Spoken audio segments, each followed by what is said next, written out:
Sí, muy buenas tardes una vez más, aquí saludándolos desde los estudios del periódico El Mexicano, su servidor Fernando Zapar, en esto que es ¿Qué pasa? Aquí en radiolatinotv.com y el mexicanonewstv.com también. Bueno, una vez más, mi gente, bienvenidos, welcome everybody. Like always, we have a pretty interesting 10-minute segment here with one of our community, I could say, workers. You do such a great job. Tom Scribner, welcome to our show. Thank you very much. Tom, you are the compliance coordinator for the League of the Blind and Disabled here in Fort Wayne. And tell us a little bit about what you do there for the League of the Blind and Disabled. Tell us what your title really means, okay, and your location and so forth. Okay. My title is Compliance Coordinator, means I'm working with the in-home care program part of the League for the Blind, which offers many different services to the community. What I do is we have many areas that we are responsible for, such as Medicaid waiver has rules and regulations. The state health department has rules and regulations. Part of my job is to make sure that we follow all of those laws and guidelines, and I just make sure that we're keeping track of those. The League is located on South Anthony at 5121 South Anthony Boulevard. Our number is 441-0551. Who qualify? Who are, that's anyone out there? What's your territory? How far you guys go out there? Well, the League itself covers like 11 counties in northeastern Indiana. The in-home care program, which is one part of the League, not only covers those, but an additional section of Indiana. I think the in-home care does about 28 counties, and the League itself does 11. There's all kinds of programs with the League for the Blind. They have programs for people that are hearing impaired or deaf, so we have DeafLink. We have advocacy programs. We have adaptive equipment programs, so people who are in need of certain things to help them function in the community. We do all kinds of things for people with disabilities in age range from children all the way to 100. It can be any age range. But how many people do you guys serve? Any idea? I really don't have that number. I know in the in-home care program we serve probably around 40 to 50. We have 40 to 50 consumers that we're in their homes doing things. But the other agencies, we're just all over the state. My wife, who also works at the League, has community support groups, and she goes to several different counties. So she's working with hundreds of people, and that's just one part of it. Now, one of our main question, first of all, you guys do an awesome job, the League for the Blind and Disabled, to communicate what you do and your services, provide services for the Hispanic community. Do you have people that speak Espanol in your staff? Yes.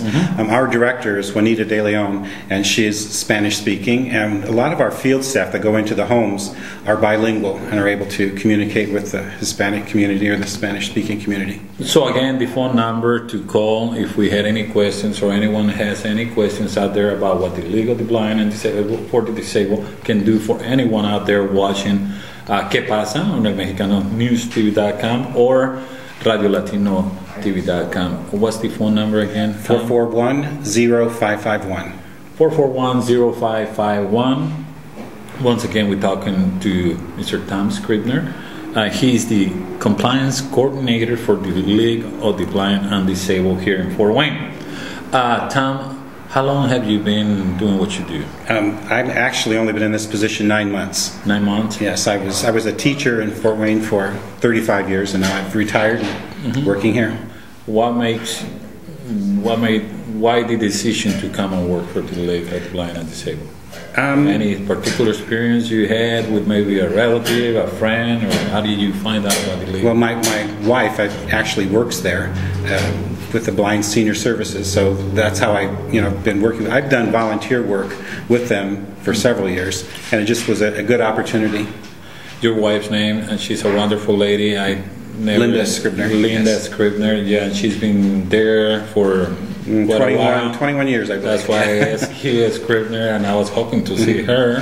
And Linda also uses the services of the League of the Blind and Disabled. Is that correct? Correct. Yes. And what a wonderful job. Today when I was went to IPFW, my way back to the office, I seen a gentleman walking with a cane, blind gentleman, and it was so amazing. My goodness, I stopped at the red light. This gentleman, I mean, this guy, he was pretty much independent. Oh, yes. Although he was by himself, and he was with a cane, and he was blind. Right. And apparently he was coming out of a restaurant, eating his breakfast, daily breakfast or whatever. And by the time the light turned green, he was almost about a block away. He had covered that much territory. That was amazing to me. That was encouraging for me. You know, a lot of times we wake up and we just tend to complain and complain and complain, but seeing this gentleman told me a lot. And what you guys do really is tremendous. And again, congratulations. I admire what you guys, all your team does there for the League of the Blind and Disabled. And events.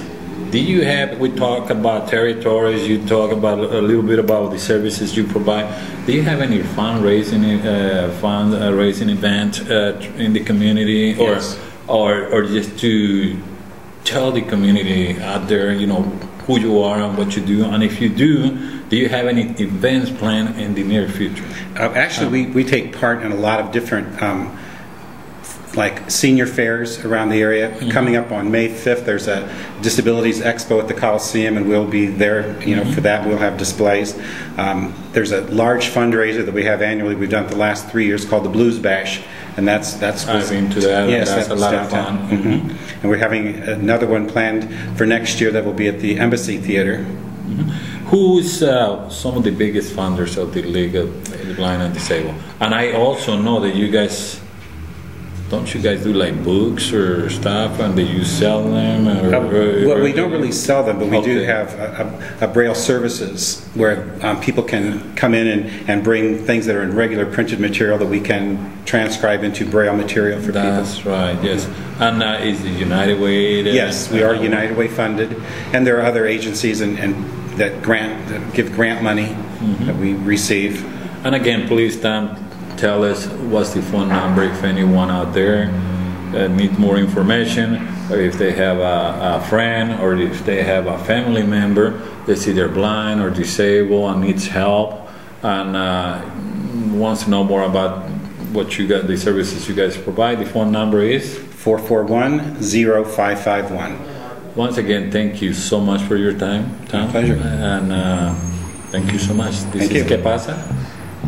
Aquí en el mexicanonews.com. Gracias.